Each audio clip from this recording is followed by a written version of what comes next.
I find it really strange when you turn on the Action 6, navigate to settings, and photography appears first in the menu, video coming after, even though it's getting actively stepchilded by DJI's marketing strategy. It still comes before the mode that supposedly defines what this camera is, and yet not a single major reviewer seems to mention it.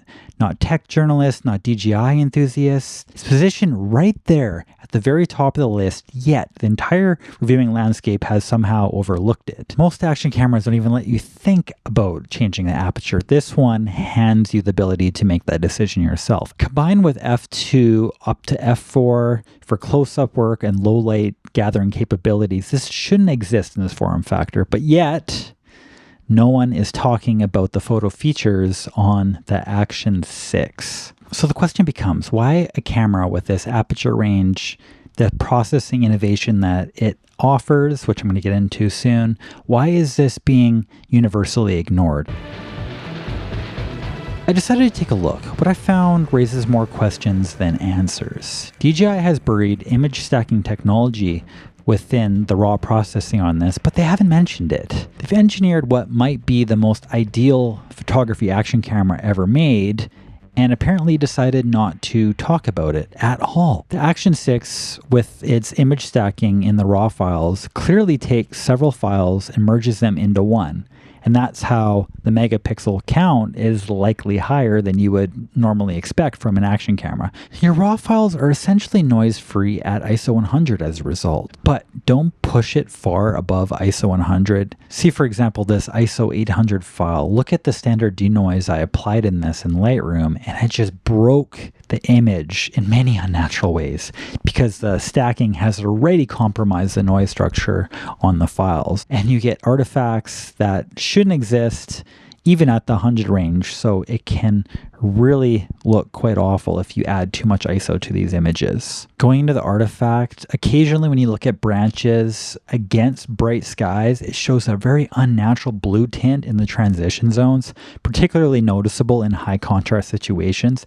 The stacking algorithm is still clearly being refined, which might actually explain why DJI hasn't promoted this as a photography feature at all.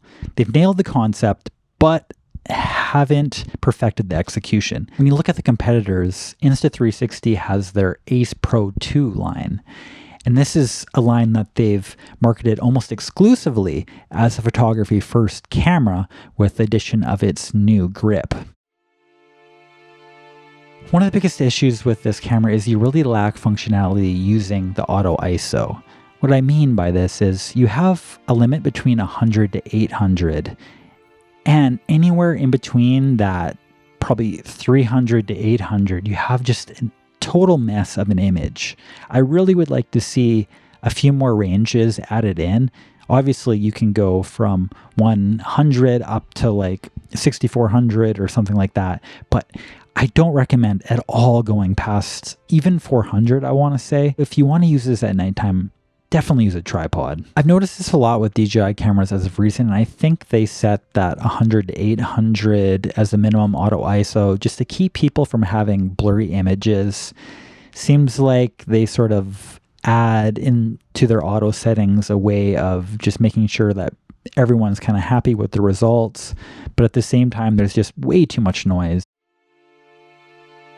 The next major issue that I have with this is that it's very easy to overexpose your images when shooting JPEGs or even RAWs with this. There's not much dynamic range at all. I mean, it's to be expected based on the size of the sensor within this. It really has a small sensor despite what they're making you believe by saying 1/1 inch sensor. It's much smaller than it actually sounds. If you are set on using this for photography, you definitely should be underexposing instead of overexposing, because there's a very, very good chance you aren't going to be able to retain any of that highlight detail, unfortunately. I find it incredible how overlooked the aperture change feature is on this camera. But with this camera going down to f2, mostly everyone's talking about the camera not looking great at f2, and it's a scam or a gimmick because of that. And I really don't think that's the case. Anyone who understands photography should understand that there is a very noticeable difference when you bump an aperture up in most cameras. And we're going to have a look at that. We're going to see exactly how important it is switching between these different aperture ranges and if that actually helps improve the image quality at all. Because if it does improve the image quality, it adds sun stars. You're not having to use the ND as much as you would otherwise shooting at f2.8 with the other camera. That's a gimmick. To properly evaluate sharpness, I've set up the boring brick wall test, and I'm going to show you exactly now what those files look like. And I'm actually going to leave a link for Google Drive, and you guys can check it out for yourself. I figure there's some interest from a lot of you knowing exactly how sharp this camera is, so let's get to that right now. When looking at the different fixed aperture ranges, you can see here in this photo it is f2.6 with ISO 100, and we're going to go to the next image, which is 2.8, and then also 4.0, all ISO 100. Now that we have both these images up, these were shot at standard dewarp. I should let you know though that you cannot actually bring standard dewarp images in as a raw image. It's only available as a JPEG, and Lightroom does not have a profile for the Action 6 currently. Let's zoom in on the middle and see if we can see a difference between the two. Looks like maybe there's a tiny bit of extra sharpness at the 2.8 one on the right. Let's go in on this corner here. A little less noticeable here, maybe a tad sharper again. Let's go down to this corner. I suspect it's going to be pretty similar. Yeah, so the one on the right maybe is a hair sharper. They both have pretty bad chromatic aberration here in the corner as well. Now let's compare the 2.6 with the f4. Okay, now we have f4. Look at the center. Maybe it's improved a bit. It's not a major change in overall sharpness, honestly. I don't know. What do you guys think? Let's go into this corner here.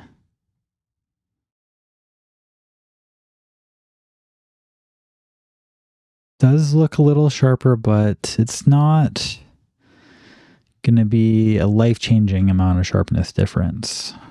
Let's go over here to this building. Wonder if that fixed some of the chromatic aberration over here. Looks like it did improve it actually a little bit on the f4. Not as much.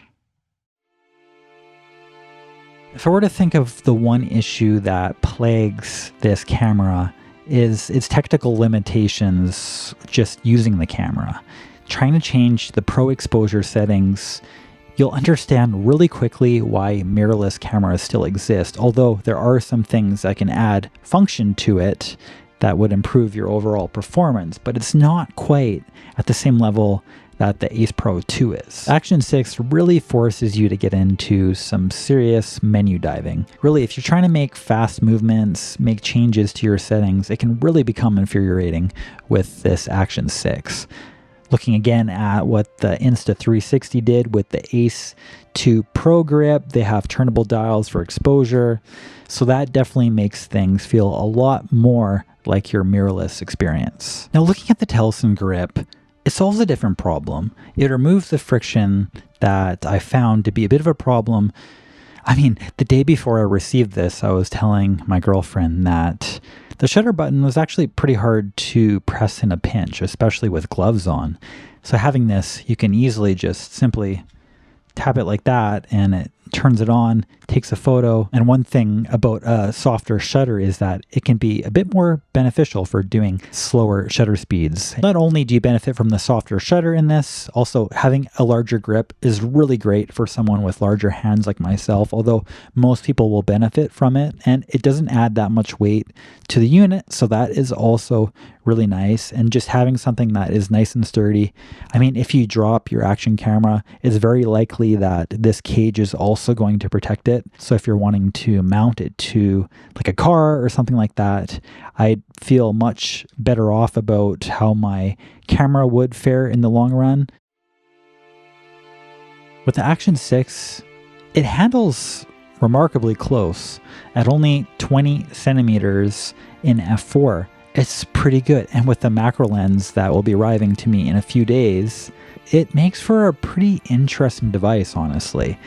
More than just a magnification solution. Finally, for the first time in an action camera, you get some background separation and actual bokeh when using that macro lens. If you can handle the trade-off of manual focus with this, I think there's no reason to not pick up the macro lens based on the image that it produces with it compared to without. I think it's definitely worth the money. The main reason I think I'm frustrated that no one has done some proper testing on the Action 6 is because it represents a pretty big step up in terms of the overall capabilities of an action camera. First off, you have the optical improvements, then the innovative raw processing, even if it's imperfect at the current time.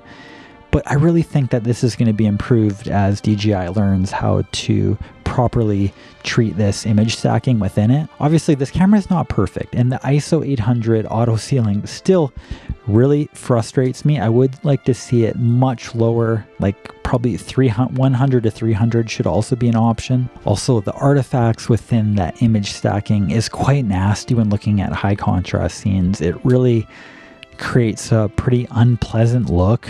But this is genuinely a compelling tool for photography. With all this investigation, I think it's safe to say that you're probably better off using your smartphone if you have one that's been made within the last 3 to 4 years. Using an app like possibly the Leica app, the free unpaid portion anyways, don't pay for it. It's far too expensive for what they offer. You can get some pretty decent results with very minimal effort. But now I'm curious, I'm really wondering what you guys think about why DJI is ignoring the photography features in this. What is it about the category label that makes reviewers and photographers look away? Is it the assumption that action cameras have never been used for serious photography before, so we stopped expecting them to be great? Or potentially is it marketing blindness from DJI's part, which I really doubt? Or are they just trying to make it disappear from the collective consciousness? Because that's the real mystery here. Not what the Action 6 can do, but why nobody's bothered to notice that it can do it. Whoa, would you believe it, guys? Telesin sent me all these items to review. I'm really excited to get into this stuff. I have my knife here ready to go, and I can't wait. Can't believe it. For the first time, a company sent little old me some products to review on this channel. Honestly, the one that interests me the most right now is this one here, of course. Let's take a look, see what this is all about. Because I am very interested exactly what this does. I have my Action 6 here, ready to go. Check this out. Wow, that really feels premium, honestly. And we have the cage here, and this looks like a similar cage to this one, actually. I guess it goes like this because that's where the button is here. Wow, actually, that snaps in really nicely. Doesn't add that much weight on it either, which is really cool. Now, this is one of the complaints I've had with this camera of it being bad at low light. I can just easily attach light like this, and we're in business. Well, let's check out this other portion of this. Oh, there's even a little tool here on the side. Then you would take this tool, gonna put it on the side like this. There we go. So now, gonna want to put that back in there. Now that we've put all that together, there's this goes into the hot shoe, I guess. Oh, and this triggers the shutter. Okay. Wow. That is sweet. I also noticed that they actually have a 1/4-20 mount on the bottom, so you can easily attach it to a tripod of some sort. So looking at this, you can open it just by lifting up this side, or you can take this off really easily. So you pick this up, press the button on the side, then you have access to the side door. Take out the battery, take out the memory cards. Really easy to do. You have access to the charge area, and then also the power. They really thought this one out like really well, especially considering because there's another hot shoe mount on the top. So by having this setup, you're not choosing hot shoe or this shutter press. And actually, it looks like even with this light on, it's not activating the shutter, but if I just tap it like that, it does. You still have access to mounting the magnetic mount portion there. So that's really cool. Pack of ND filters here. Still haven't used any ND filters yet on this camera, although I definitely made some mistakes shooting at 1/30 for a bit, and a lot of you guys thought I was using an ND filter. User error, not an ND filter. Look at this. So we got a CPL, ND8, ND16, and 32. Have a CPL here. Now I'm really curious what this looks like when shooting towards water or also windows. It can also be used for like product photography, removing glare at windows. A really useful thing to have, especially for someone who does architecture work and real estate photography. We're gonna do some thorough testing of this one. We have ND16, look at that. And then also ND32. Very nice. All right, let's go into the next item here. We have a mini storage bag, and I still don't have any way of storing the camera yet, so this will be a great addition. Not gonna lose this one. Oh, let's see, what do we got here? I think because of the small size of this is when you really wanna keep things nice and light. So here, let's take this out. I'm sure it's not meant to fit that big one. Okay, now this can just go in here. There's an attachment here if you want to loop this to something. I guess this would go on the outside. I'm really impressed with the quality of these items so far. They really know how to make premium items. I've used many times their Telesin neck mount, and I've actually been borrowing my girlfriend's one for the last little bit. They make great items, honestly, and the price is by far the best in the industry as well. Okay, on to the next item that they've sent me, the MagFilm light. Look at this. This looks like a nice addition to my setup. RGB light, has a diffuser on the front that you can take off, put on with magnet, and you just hold down this button here and you hold it down once more, and then, you press it again to increase and decrease the brightness, press it again, and then you can change the color. Oh, this cage is already coming in handy here. Being able to mount this light, so we can go like that. There you go. And then I guess what this one is for, you put this on top. Oh, look at that, it snapped on really nicely. And then you can just keep stacking them and stack as many as you'd like that. For me, I think some of the best use with this one is like putting it in like a background area in order to add some accent lighting to the scene. Pretty cool stuff. Go check it out if you want. I'll have links in the description for this. Okay guys, I almost forgot. They also gave me this large case to go look at. Let's see how big this one is. This will definitely fit the large case. And I would imagine all of my ND filters and CPL filter will fit nicely in there as well. But does it have a new car smell? I think it will. Oh yeah, it smells fresh. Oh, let's check this out now. Also, new car smell on this one too. And I think I found the reason for it. This Roma drying bag. Do not eat, guys. Eat it if you want. No, don't eat it. Never mind. I'm not responsible if you eat that. Okay, look at this. Let's just see how everything fits. It's got the Action 6 with no cage on. Does the cage fit? Let's check that out. Cage fits, no problem. All right, now the one thing I'm sure you guys are wondering, will we be able to also fit this grip? This grip is a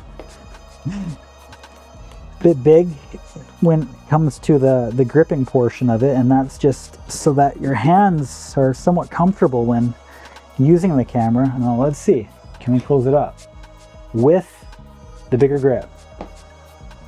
Look at that. So this one was definitely designed to fit the larger grip. 3, 4, no problem at all. Look at that. And there's also room for what appears to be the macro lens. There's room for a few more items here as well. Anyways, thank you so much for watching. I really appreciate your viewership. I have links in the description for the products below. I know I didn't really show the photography feature in a great light, but that is just my result with this camera when used for photography. Telesin has been excellent in order to allow me to use these products for the review, and I really do thank them for that. I have the links in the description as well for everything mentioned and shown. So thank you, Telesin. Really appreciate it. Please subscribe if you enjoyed the video, and I will see you guys on the next one. Okay, thank you. Bye.